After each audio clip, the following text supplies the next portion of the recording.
कैसे Bollywood celebrities at the age of 50 भी young दिखते हैं। एक एंटी एजिंग प्रोसेस जो वो फॉलो करते हैं, तो वो एंटी एजिंग प्रोसेस एक डाइट के थ्रू भी फॉलो हो सकता है। कुछ फूड्स ऐसे जरूर कंट्रोल होते कर हैं, सकते हैं। यस, कुछ फूड्स ऐसे जरूर होते हैं अगर हम उन्हें डाइट में रेगुलरली लेते हैं तो वो हमारी स्किन को डैमेज होने से प्रोटेक्ट करते हैं। तो अगर हम बात करें एंटी एजिंग डाइट, तो क्या डाइट एज को कंट्रोल कर सकता है? ये सब आपकी स्किन को प्लम्प करेगा, मॉइस्ट करेगा, इंटरनली हेल्दी करेगा और एज प्रोसेसिंग को भी स्लो डाउन करेगा। तो कौन सी कुछ ऐसी चीजें हैं जो आपके हिसाब से कि उनको तो बिल्कुल ही अवॉइड कर देना चाहिए टू लुक यंग? ये सब चीजें हमारी बॉडी को डिहाइड्रेट कर देती हैं, स्किन में डलनेस लेके आती है, फाइन लाइंस लेके आती हैं, एजिंग प्रोसेस को बहुत ज्यादा इंक्रीज कर देती है। तो कौन कौन सी ऐसी क्विक रेसिपीज या कुछ ऐसी आपकी टू डू लिस्ट है कि जो हम घर पे बना सकते हैं और वो हमारी एंटी एजिंग को सपोर्ट करेगी? Super foods. हाँ जी। तो सुपर फूड्स क्या है और एंटी एजिंग में सुपर फूड कैसे रोल प्ले करता है? Anti ageing in fact cancer patients के लिए भी एक रामबाण की तरह काम करता है। ओके। तो श्वेता जी, कोई एक क्विक टिप आप देना चाहो हमारे व्यूअर्स को एज अ डाइटिशियन के वो तो ये लोग स्टार्ट आज से ही कर दे?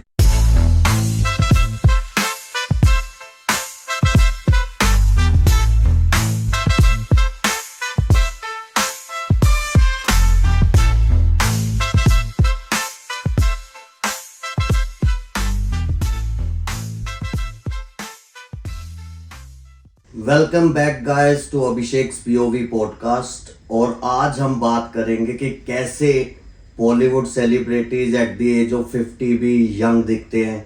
एक एंटी एजिंग प्रोसेस जो वो फॉलो करते हैं, तो वो एंटी एजिंग प्रोसेस एक डाइट के थ्रू भी फॉलो हो सकता है। तो उसकी बात करने के लिए आज हमारे साथ हैं न्यूट्रिशनिस्ट और diet expert Shweta ji. Welcome to our show. Thank you Abhishek. तो मैम, आप सबसे पहले तो ये बताओ कि एजिंग होती क्या है? वेल अभिषेक, एजिंग ना दो तरह की होती है। या तो आप उसको नंबर में काउंट कर लो कि हम 15 साल के हैं, हम 20 साल के या 25 साल के हैं।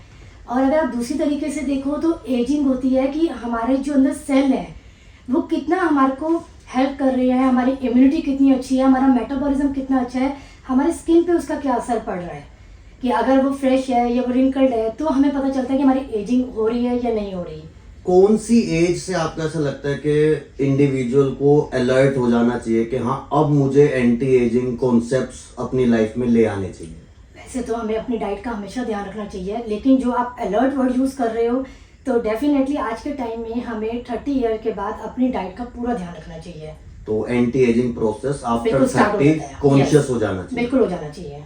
और ऐसे कौन से इंडिकेशंस हैं जिसको अलार्मिंग लगा सकते हैं कि उन्हें लगे कि हाँ, अब हम उस प्रोसेस को शुरू कर लें? जैसे कि मैंने अभी आपको बताया कि एंटी एजिंग में प्रोसेस में क्या आता है कि हमको सडनली हमारे बोन्स में हमें पेन स्टार्ट होता है, फेस पे आपको रिंकल या फाइन लाइन स्टार्ट हो जाएगी, आपका मेटाबॉलिज्म वीक होना स्टार्ट हो जाएगा।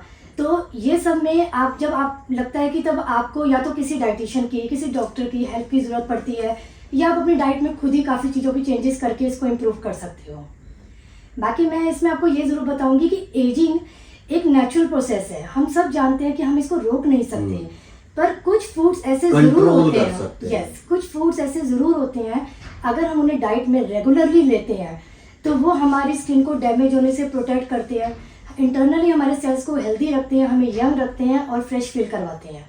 तो अगर हम अपने फूड्स को परचेज कर रहे हैं तो उन पर्टिकुलर फूड्स पे हमें ज़रूर ध्यान देना चाहिए। कौन कौन से फ्रूट्स हैं ऐसे?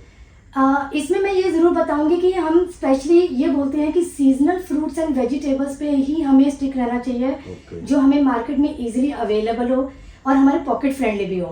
पर यस, कुछ फ्रूट्स ऐसे ज़रूर होते हैं जो स्पेशली किसी न्यूट्रिएंट्स में रिच होते हैं।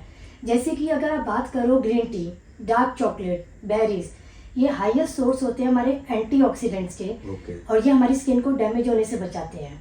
और हर तरह के नट्स एंड सीड्स, ये ओमेगा 3 रिच फूड्स होते हैं, ये हमारी स्किन को हाइड्रेट रखते हैं। Okay. और विटामिन सी तो हमारी स्किन के लिए बहुत इंपॉर्टेंट है। ये आपको हर तरह के सिट्रस फ्रूट्स और बेल पेपर्स में मिल जाते हैं, तो ये हमारे कोलेजन को बूस्ट करते हैं। तो अगर ये सीजन में है तो डेफिनेटली आपको इसे ही लेना चाहिए सबसे पहले। तो एंटी एजिंग ब्यूटी प्रोडक्ट्स तो मार्केट में बहुत सारे होते हैं, यस। तो अगर हम बात करें एंटी एजिंग डाइट की, हाँ, तो क्या डाइट एज को कंट्रोल कर सकता है? एज को कंट्रोल तो नहीं कर सकता, पर यस उसको स्लो डाउन, उसके प्रोसेस को स्लो डाउन जरूर कर सकता है। Okay. क्योंकि उसके सेल्स को वो इतना ज़्यादा स्ट्रॉन्ग कर देगा कि जो आपके बॉडी के अंदर डैमेज कंपोनेंट्स हैं वो उसको फ्लश आउट कर देते हैं। Okay. तो आपका वो प्रोसेस स्लो डाउन हो जाता है, आपके मसल स्ट्रॉन्ग होने लग जाते हैं, आपके फेस पे रिंकल्स थोड़े से बाद में आते हैं। तो यहाँ पर को ज़रूर हेल्प करती है डाइट आपको।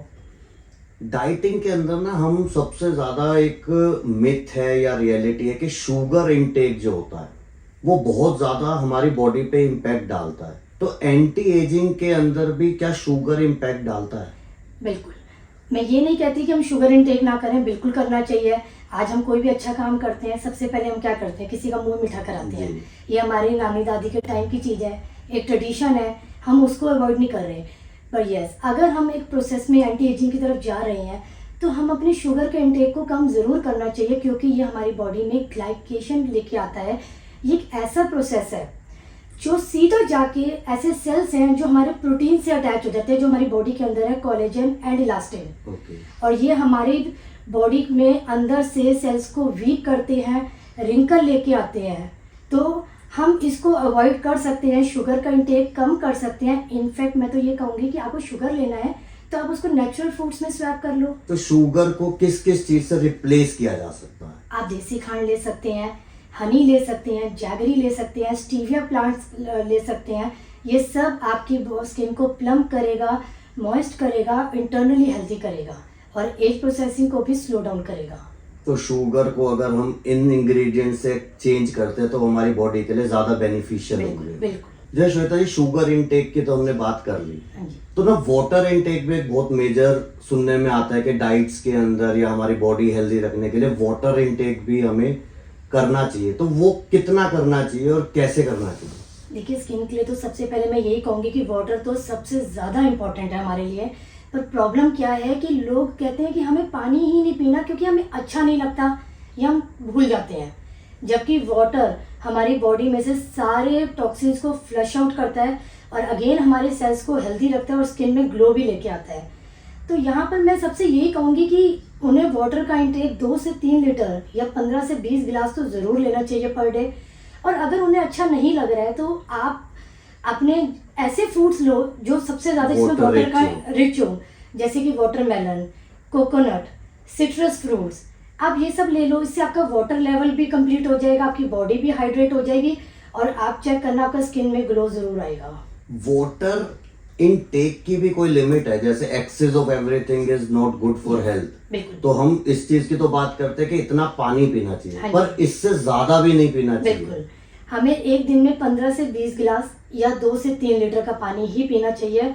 क्योंकि अगर इससे ज़्यादा आप पीते हैं तो मैं ये नहीं कह रही कि नुकसान करेगा, लेकिन कई लोगों के विटामिन्स और मिनरल्स फ्लश आउट होने शुरू हो जाते हैं वाटर के साथ। तो वहाँ थोड़ा सा हमें ध्यान रखना चाहिए। ओके।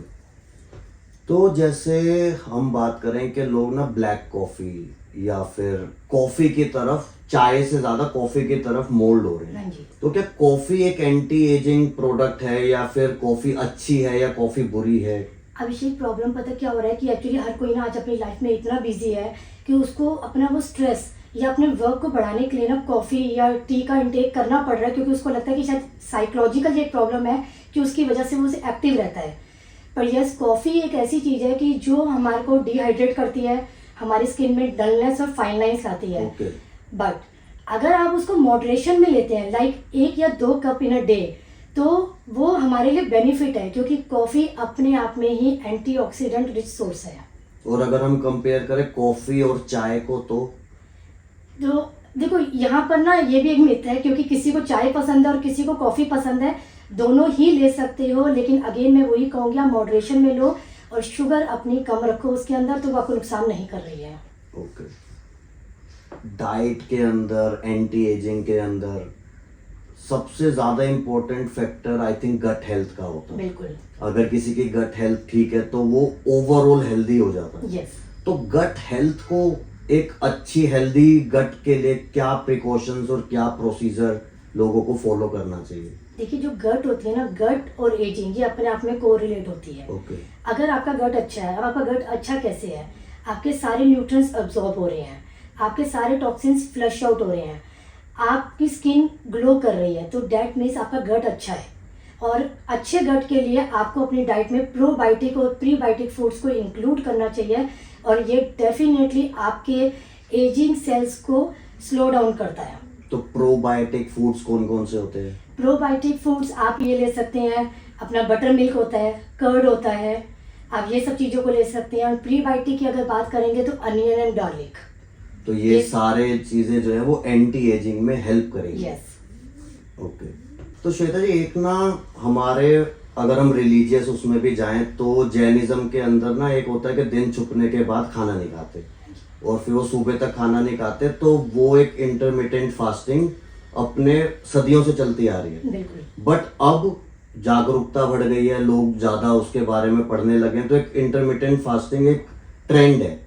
तो इसके बारे में आप थोड़ा सा बताओ कि क्या होती है इंटरमिटेंट फास्टिंग और उसके क्या क्या बेनिफिट होते हैं। देखिए, अब ये इंटरमिटेंट फास्टिंग, ये आपने सही बोला कि ये एक बहुत अच्छा प्रोसेस है, और आजकल तो ये बहुत फेमस भी हुआ है। IF जिसको हम बोलते हैं, ये हमारी बॉडी के अंदर ना ऑटोफैगी एक प्रोसेस होता है जिसको डेवलप करता है।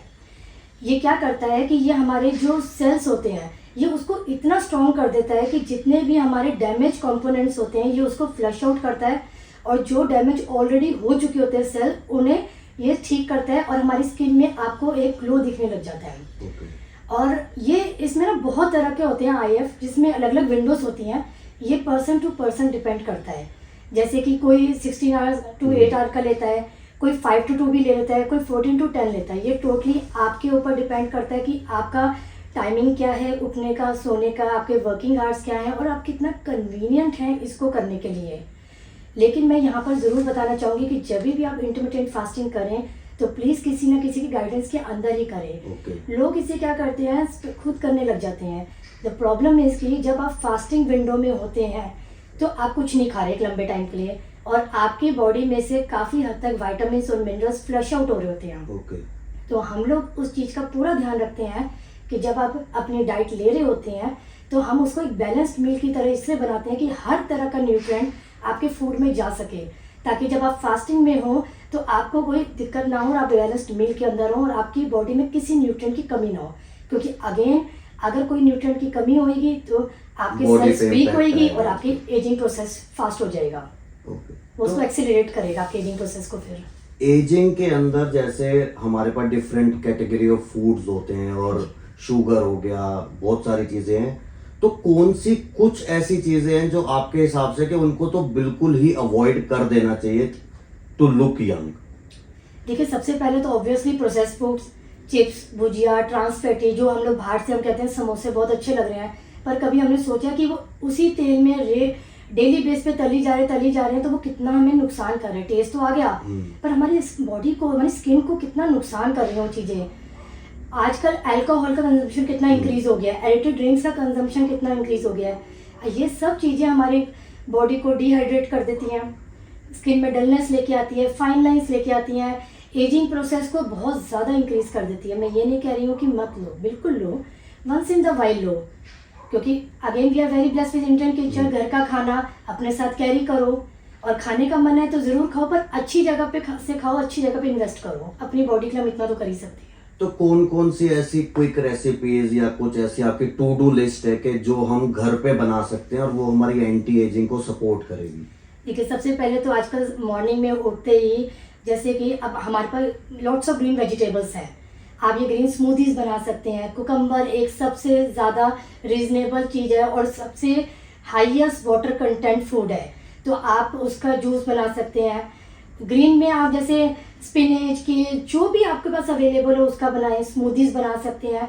कुछ और ना सही, आप डिटॉक्स वाटर बना सकते हैं, जिंजर टी ले सकते हैं, जीरा वाटर ले सकते हैं।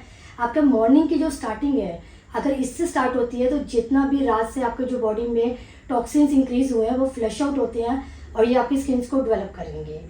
देन आप अपने फैट्स का पूरा ध्यान रखें, अपनी डाइट में नट्स एंड सीड्स की लेकर आए उसको आप, और सैलेड्स, स्प्राउट चाट और वाटर इनटेक, ये सब चीज़ों का बिल्कुल ध्यान रखें। कोई एक ऐसा मिथ आपको ऐसा लगता है जो मार्केट में डाइटिशियंस के बीच में या जो लोग फॉलो करते हैं, बट आपको लगता है कि वो रॉन्ग प्रैक्टिस है, और वो चीज़ नहीं करनी चाहिए तो ज़्यादा बेटर होगा? वेल ऐसा कुछ नहीं है, अगर आप अपनी स्किन पे कुछ इन्वेस्ट कर रहे हो तो बस इतना आप ज़रूर ध्यान रखो कि जैसे फॉर एग्जांपल कुछ लोग प्रोडक्ट्स खरीद रहे होते हैं, ऑब्वियसली हर कोई अपने प्रोडक्ट को बेचने के लिए उसकी पूरी पब्लिसिटी करता है। वहाँ पर आप पूरा ध्यान रखो, आप प्रोडक्ट्स खरीदो अपने लिए कुछ। और अगर आपको प्रोडक्ट्स नहीं खरीदने हैं तो मैंने जैसे कि अभी आपको बताया कि हमारे इंडियन किचन में इतने अच्छे अच्छे हर्ब्स हैं, कॉफ़ी, टर्मरिक, इनसे ही आप इतने अच्छे अच्छे इंग्रेडिएंट्स बना सकते हो। अपने फेस पे अगर आप लगाते हो, अपनी बॉडी पे लगाते हो तो नेचुरली ग्लो करती है ये आपकी चीज़ों को। ओके। और मेडिटेशन आप करो, योगा आप करो, तो मिथ ऐसा कुछ नहीं है। बस ये है कि कोई भी चीज़ परचेज करने से पहले उसको एक बार डबल चेक ज़रूर करो, उसके बारे में अच्छे से मार्केट में देख ज़रूर लो आप, कि कोई भी रॉन्ग चीज़ ना आप खाओ, ना आप अपनी स्किन पे लगाओ, क्योंकि एट द एंड उनकी तो चीज़ सेल हो जाएगी पर नुकसान आप ही को ही होगा।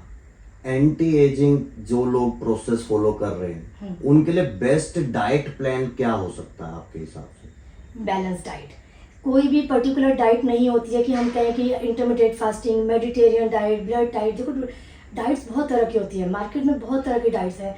द बेस्ट डाइट कि जो आप उसे कंटिन्यू कर सको अपने डेली लाइफ में, अपनी फैमिली के साथ उसको अच्छे से ले सको। ऐसा नहीं है कि आज मैंने ले ली अब मैं नहीं ले पा रही हूँ क्योंकि मैं उसे कंटिन्यू नहीं कर पा रही just because of particular reason. तो अपनी डाइट में उस चीज़ को इंक्लूड करो कि आप हर तरह का न्यूट्रिएंट ले सको। इसलिए हम कहते हैं कि go for rainbow diet. Rainbow diet क्या होता है कि हर कलर के fruits and vegetables, multiple fruits and vegetables, क्योंकि हर फ्रूट और वेजिटेबल का अपनी एक स्पेशलिटी होती है, अपना एक न्यूट्रिएंट होता है। और जब आप सब कुछ अपनी डाइट में इंक्लूड करते हो नेचुरली, तो आपकी बॉडी में इतने न्यूट्रिएंट्स सारे आ जाते हैं कि आपको सप्लीमेंट्स की तो वैसी जरूरत नहीं पड़ती है। तो वो इंटरनली वैसे ही ग्लो करने लग जाएंगे और आपके सेल्स हेल्दी लगने लग जाएंगे। जैसे लोग थोड़ा अब ना वर्कआउट की तरफ और उस वजह से प्रोटीन इनटेक वो अपना बढ़ा देते हैं, तो क्या प्रोटीन इनटेक एक पॉइंट तक ही होना चाहिए या उससे ज्यादा अगर प्रोटीन उन्होंने ले लिया तो उनके लिए अनहेल्दी हो जाएगा? बिल्कुल। तो प्रोटीन का एंटी एजिंग से क्या कनेक्शन है? बहुत ज़्यादा कनेक्शन है अभिषेक। प्रोटीन हमें एक लिमिट में लेना चाहिए। ये भी एक जो आपने अभी मिथ वर्ड यूज़ किया, ये मिथ यहीं पर ही है कि लोगों को ये लगता है कि हमें प्रोटीन का इंटेक इतना बढ़ा देना चाहिए अपनी बॉडी में, क्योंकि प्रोटीन प्रोटीन प्रोटीन सब यही बात कर रहे हैं इस टाइम, पर ऐसा नहीं है। हमें प्रोटीन को लेना है जितनी हमारी बॉडी की रिक्वायरमेंट है। और ये भी आप वही इंस्टाग्राम और इससे पढ़ के आप सीख लेते हैं, लेकिन ऑब्वियसली किसी गाइडेंस के अंदर लें। बाकी नेचुरली अगर आप प्रोटीन का इंटेक करते हैं तो हमारे पास बहुत अच्छे सोर्सेज है। अगर आप नॉन वेजिटेरियन है तो गो फॉर चिकन टिक्का, वो आपको नुकसान नहीं करते, लेकिन उसके साथ आप फाइबर का इंटेक ज़रूर रखें, तभी हम सोते वेजिटेबल्स सजेस्ट करते हैं। और अगर आप जैसे कि एग्स ले लेते हैं तो बॉइल्ड एग्स बहुत अच्छा सोर्स है। और अगर आप वेजिटेरियन हैं तो टोफू नहीं तो आप होममेड पनीर, और जो उस पनीर का जो पानी जो निकलता है उससे अगर आप अपना डो बनाते हैं तो वो भी आपका हाईएस्ट प्रोटीन सोर्स होता है। तो आपको अगर आप नेचुरली ले सकते हो तो क्यों सप्लीमेंट्स लेनी है? ये चीज मैंने भी पहली बार सुनी कि जो पनीर का पानी बचता है वो एक हाई सोर्स ऑफ प्रोटीन होता है, और वो किड्स के लिए तो बहुत अच्छा है, और जो वर्कआउट करते हैं उनके लिए भी बहुत अच्छा है। ओके। तो जैसे कोई भी डाइट कोई भी फॉलो करता है या कोई शुरू करता है, तो कितना टाइम प्रोसेस एटलीस्ट उसको उस डाइट पे देना चाहिए, और ये धारणा नहीं बनानी चाहिए कि यार इससे तो मुझे फर्क नहीं पड़ रहा? देखिए प्रॉब्लम यही होती है कि जब हम कोई डाइट करते हैं ना, अगर हमने यहाँ पर सोच लिया फिर हमें रिजल्ट नहीं आते। क्योंकि ये भी एक साइकोलॉजिकल है, स्ट्रेस स्टार्ट हो जाता है। मैंने डाइट ले ली, मैंने आज ही खा लिया, मुझे रिजल्ट क्यों नहीं आ रहा? Go for it, easy going. आप डाइट ले रहे हैं, आप ये सोचो कि आपने उसको अपनी लाइफस्टाइल में ऐड कर लिया है। अगर आप फ्रूट्स खा रहे हैं तो डाइट मीन्स वो आपकी लाइफस्टाइल है। आप अच्छा खाना खा रहे हैं तो आपकी लाइफस्टाइल है। आप डाइट को डाइट ना समझ के अपना लाइफस्टाइल समझोगे तो उसका इम्पैक्ट क्योंकि आपको अगर हम खाने से पहले उसको सोच रहे हैं कि ये डाइट है हमारी, तो ऑब्वियसली आपका जो मेंटल स्ट्रेस है वो उस खाने के बारे में ऐसी ऐसी धारणा बना लेगा कि वो आपको वैसे एक हेल्दी रिजल्ट नहीं देगा। तो हमेशा अपने खाने को पीसफुली खाओ, एंजॉय करके खाओ, सोच के खाओ कि मैं इसे एंजॉय कर रहा हूँ और ये एक हेल्दी डाइट है मेरे लिए, मैं भी खाऊं, मेरी फैमिली भी खाए, मेरे किड्स भी खाएं। तो वो स्ट्रेस फ्री जब आप खाओगे तो एजिंग प्रोसेस तो वैसे ही आपका स्लो डाउन हो जाएगा। और डेयरी प्रोडक्ट्स की अगर हम बात करें, मिल्क, पनीर, चीज, तो ये सारे प्रोडक्ट्स भी क्या एंटी एजिंग को इम्पैक्ट करते हैं? बिल्कुल करते हैं। एक्चुअली पहले यही होता था कि जब हमारे नानी दादी उन लोग का टाइम होता था, हम लोग एक गाय पालते थे, उसका खाना पीना भी हमें उसको देते थे, दूध दही भी हम ही निकालते थे, तो हमें ये पता होता था कि वो साफ़ सुथरी चीज़ें जी। तो हमें नुकसान नहीं करती थी। अब आपने देखा होगा कि गाय रोड्स पे घूम रही हैं, प्लास्टिक खा रही हैं, या फैक्ट्री में है, या वो दूध इतना नहीं निकलता तो उन्हें इंजेक्शन लगाए जाते हैं आर्टिफिशियल आर्टिफिशियल तरीके से हमारे तक वो जब वो मिल्क जब पहुंचता है, तो आपने देखा होगा आजकल जो टीनेजर्स होते हैं सबसे ज़्यादा उनको पीसीओडी, पीसीओएस, एक्ने का प्रॉब्लम जस्ट बिकॉज इसी रीज़न से हो रहा है, मिल्क एंड मिल्क प्रोडक्ट्स की वजह से। और सबसे पहले अगर मेरे पास कोई वैसे आता है तो मैं उनके milk and milk products he avoid कराती हूँ। मैं उन्हें ये समझाती हूँ कि स्ट्रेट फॉरवर्ड मिल्क पीने से अच्छा है कि आप उसे फर्मेंट कर दें। आप उसे कर्ड की फॉर्म में ले लें, उसमें आप फ्लैक्स सीड्स इंक्लूड कर लें, या आप बटर मिल्क की तरह ले लें, तो डेफिनेटली मिल्क कंजप्शन हमें डिस्टर्ब तो कर रहे हैं आज की डेट में। तो और एजिंग जैसे प्रोसेस भी बढ़ा रहा है हमारा। पहले ये होता था कि भाई बच्चों को दूध पिलाना चाहिए, तो अब बिकॉज ऑफ मिलावट, because of not so pure, yes वो चीज हमें उल्टा नेगेटिव इम्पैक्ट डाल रही है। बिल्कुल। और इसकी अगर अच्छे सोर्स अगर आपको लगता है कि मिल्क देना था तो अभी कैसे उनके सोर्स पूरे होंगे, तो जैसे कि मैंने आपको बताया कि आप उसे फर्मेंट कर दें, नहीं तो आप रागी का आटा जो सबसे ज़्यादा हाईएस्ट सोर्स होता है हमारे कैल्शियम का, आप उसकी उनको चपाती बना के दे सकते हैं, सोया अपनी डाइट में ऐड कर सकते हैं, आप फॉक्सनट्स ऐड कर सकते हैं, क्योंकि वो एक बहुत ही अच्छा इवनिंग स्नैक्स है। टिफिन बॉक्स में बच्चे ले जाके बहुत खुश रहते हैं और इजीली इंजॉय भी करते हैं उस मील को। अगर कोई एंटी एजिंग प्रोसेस फॉलो कर रहा है और वो वीगन है, यस तो वो क्या क्या प्रोडक्ट अपनी उसमें इंक्लूड कर सकते हैं? जो वीगन है तो आप सबसे पहले एंटी एजिंग प्रोसेस में आप अपने फ्रूट प्लांट बेस की बात कर रहे हैं आप यहाँ पर, तो सबसे अच्छा तो वही है कि आपके सारे फ्रूट्स एंड वेजिटेबल्स आ गए। उससे अच्छी चीज़ तो कोई हो ही नहीं सकती, क्योंकि वो सबसे ज़्यादा नेचुरल प्रोसेस है, उसमें कुछ प्रिजर्वेटिव नहीं है। बस उसमें आपको एक चीज़ का जरूर ध्यान देना है कि आप उसको अच्छे से वॉश जरूर करना है, क्योंकि उसके ऊपर इतना ज़्यादा केमिकल्स लगा देते हैं उसको सेल करने के लिए कि वो भी हमें नुकसान कर रहा होता है। तो अगर आप वीगन पे हैं तो definitely go for multiple fruits and vegetable. भाई यस 2 से 3 घंटे या तो उसको भिगो के रख दो, नहीं तो उसको इतने अच्छे से वॉश करो या उसकी स्किन उतार दो। तो वो आपको तो बहुत हेल्प करेगा। बिल्कुल दो। पील कर दो आप उसको, तो वो तो आपको डेफिनेटली बहुत हेल्प करेगा।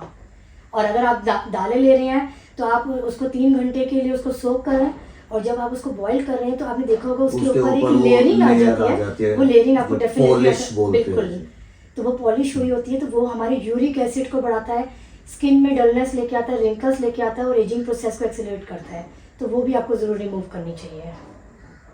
श्वेता जी, एक ना ट्रेंडिंग टर्म चल रहा है सुपर फूड्स, तो सुपर फूड्स क्या है और एंटी एजिंग में सुपर फूड कैसे रोल प्ले करता है? देखिए अभिषेक, वैसे तो हर फूड का अपना एक बहुत मेजर रोल होता है हमारी डाइट में, पर सुपर फूड इसलिए होता है कि वो स्पेशली किसी एक ऐसे न्यूट्रिएंट में रिच होता है जो किसी प्रॉब्लम के लिए हेल्पफुल होता है। ठीक है। और अगर आप एंटी एजिंग की बात करते हैं और सुपर फूड की बात कर रहे हैं, तो सबसे पहले तो मैं बात करूंगी जिंजर की, क्योंकि उसमें जिंजरेल होता है और वो हमारे एजिंग प्रोसेस के लिए बहुत अच्छा है। हम अपनी इंडियन किचन में हर चीज़ में, दाल हो, सब्जी हो, सब में जिंजर ऐड कर सकते हैं। आप जिंजर टी ले सकते हैं मॉर्निंग में उठते ही, तो वो आपके एजिंग प्रोसेस को स्लो डाउन करता है। आप सुपर फूड्स की बात करें तो एवोकाडो होता है जो आपके सैंडविचेस बना सकते हैं आप उसमें, और आजकल लोगों को बहुत ट्रेंडिंग भी और अच्छा भी लगने लग गए हैं, उसके सैलड्स बना सकते हैं। बेरीज हमारी स्किन ग्लो के लिए बहुत बहुत इंपॉर्टेंट है, आप हर तरह की बेरीज को अपनी डाइट में इंक्लूड कर सकते हैं। और कुकम्बर बहुत एक ऐसा सुपर फूड है जो इकोनॉमिकल भी है, हाईएस्ट वाटर इनटेक भी है, और ये हमारी इसमें हमें बहुत हेल्पफुल भी करता है। जैसे अभी हमने थोड़ी देर पहले बात भी करी थी रेनबो डाइट की। हाँ जी। तो एग्जैक्टली रेनबो डाइट क्या है, मतलब क्या क्या चीजें उसमें इंक्लूड होती है? देखिए जैसे मैं रेनबो की अगर बात कर रही हूँ तो रेनबो में अपने आप में एक वर्ड है कलरफुल जी। मतलब मैं ये नहीं कह रही हूँ कि पर्टिकुलर यही खाते रहो रोज, ऑब्वियसली आप भी बोर हो जाओगे। और आपको पता है rainbow diet anti ageing in fact cancer patients के लिए भी एक रामबाण की तरह काम करता है। अगर कोई हमारे पास क्लाइंट आता है जो कैंसर पेशेंट है, हम सबसे पहले उसकी डाइट में रेनबो डाइट ऐड करते हैं। तो यहाँ मैं रेनबो डाइट को ज़रूर आपको बताऊंगी।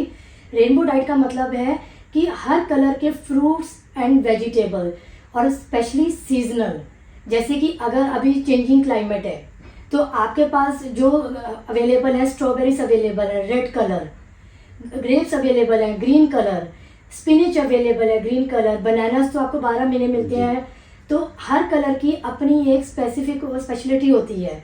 और जैसे समर आएंगे तो समर में इतने वैरायटी ऑफ फ्रूट्स होंगे और विंटर में वैरायटी ऑफ वेजिटेबल्स आते हैं कलर वाइज। मतलब इसके अंदर ये है ना कि एज अ लेमैन, जैसे हाँ जी। मेरे को बहुत ज्यादा नॉलेज नहीं है कि भाई न्यूट्रिशन क्या होते हैं, तो बेसिकली हम जाएं और डिफरेंट कलर ऑफ फ्रूट्स ले आएं, मतलब तो आप- उसी से हाँ। हमारी बहुत सारी चीजें सोल्व हो जाएंगी। हाँ जी, जैसे स्पेशली मैं आपको इसलिए बोल रही हूँ कि जैसे कि आपको ज़रूरत नहीं है कि सुपरमार्केट जाओ, जी। स्पेशली ये बड़ी बड़ी मार्केट्स में जाओ, नहीं, बल्कि आप अपने नियर बाय लोकल मार्केट में जाओ और वहाँ पर आपको जब अपना वो जो आपके भैया के पास आप देखोगे कि इतने कलरफुल जो सब्जी हैं आप सब खरीद के लाओ। एक तो वो इकोनॉमिकल भी है, प्रोसेस प्रिजर्वेटिव नहीं है, क्योंकि वो सीधा वहाँ से जी। एक वहाँ से वो लेकर आ रहे हैं। बस जैसा आपने बताया उसे धो लो अच्छे बस अच्छे से उसको धो लो यूज करने से पहले, और जितना भी है आप उसका आज ये खरीदो, कल ये लो, परसों ये लो, डेली उसको न्यू न्यू चीज़ों को अपनी डाइट में इंक्लूड करो। बेल पेपर्स हैं, हर red colour, yellow colour, green colour, mushrooms, हर कलर में अपनी ये स्पेसिफिक है। तो इनको ऐड करने से आपकी रेनबो डाइट आपकी एजिंग प्रोसेस को स्लो डाउन करेगी, सेल्स को हेल्दी रखेगी, स्किन को ग्लो रिंकल फ्री करेगी। Very good. तो जितने भी व्यूअर्स ने हमें देखा, आज का पूरा पॉडकास्ट देखा, तो श्वेता जी ने बहुत सारी ट्रिक्स टिप्स ऐसी बताई जो सिर्फ डाइट के थ्रू अगर हम अपनी लाइफ में अडॉप्ट करें तो हम एंटी एजिंग को स्लो डाउन कर सकते हैं। तो जो व्यूअर्स हमारे 28 ईयर्स या उससे प्लस हैं या जिनको भी एंटी एजिंग सिम्टम्स दिखने लग गए हैं, वो इन सब चीज़ों को ट्राई ज़रूर करें। तो श्वेता जी, कोई एक क्विक टिप आप देना चाहो हमारे व्यूअर्स को एज अ डाइटिशियन के वो तो ये लोग स्टार्ट आज से ही कर दें? बिल्कुल, मैं सबसे पहले तो यही सब बताऊंगी जो मैंने अभी आपको बोला कि अपनी डाइट में रेनबो डाइट को इंक्लूड करें। डैट मीन्स कि सीजनल और लोकल फ्रूट्स एंड वेजिटेबल्स को इंक्लूड करें ताकि आपको सप्लीमेंट्स की रिक्वायरमेंट ही ना पड़े, आपकी बॉडी में हर तरह का न्यूट्रिएंट अपने आप ही नेचुरली इंक्लूड हो जाए। सेकंड, आप हेल्दी फैट्स ज़रूर लें, जो कि हमारे हर तरह के नट्स एंड सीड्स में होता है, वो हमें 12 महीने मिलता है, उसको अवॉइड नहीं करें क्योंकि हमारे गट बैक्टीरिया के लिए हेल्दी फैट्स बहुत इंपॉर्टेंट है। एंड प्लीज़ हाइड्रेट रखें अपने आप को, 2 से 3 लीटर पानी, नहीं तो वाटर इनटेक फूड्स ज़रूर इंक्लूड करें अपनी डाइट में। Trans fatty foods, processed foods को इनटेक बहुत कम कर दें। तो ये सब चीज़ों का अगर आप ध्यान रखोगे तो आपका एजिंग प्रोसेस वैसे ही स्लो डाउन हो जाएगा और आपके सेल्स इंटरनली बहुत इम्प्रूव होंगे। थैंक यू सो मच, आपने बहुत सारी इंफॉर्मेशन दी। Welcome और अभिषेक। आप लोगों को अगर ऐसा लगता है कि कुछ और पर्टिकुलर जानकारी या पर्टिकुलर टॉपिक या डाइट से रिलेटेड कुछ भी पूछना है तो इनका डिस्क्रिप्शन हम अपने उसमें डाल ही देंगे, इंस्टाग्राम का, आप वहाँ भी कांटेक्ट कर सकते हो या फिर आप कमेंट सेक्शन में डाल देना, तो हम श्योरली एक और पॉडकास्ट मैम के साथ शेड्यूल करेंगे ताकि उन सारे क्वेश्चंस का भी हम जवाब आप लोगों को दे सके। और ऐसे ही आप अभिषेक पीओवी पॉडकास्ट देखते रहें और अच्छा लगे तो इसको शेयर ज़रूर कर देना। Thank you so much and thank you आपका यहाँ आने के लिए। वेलकम।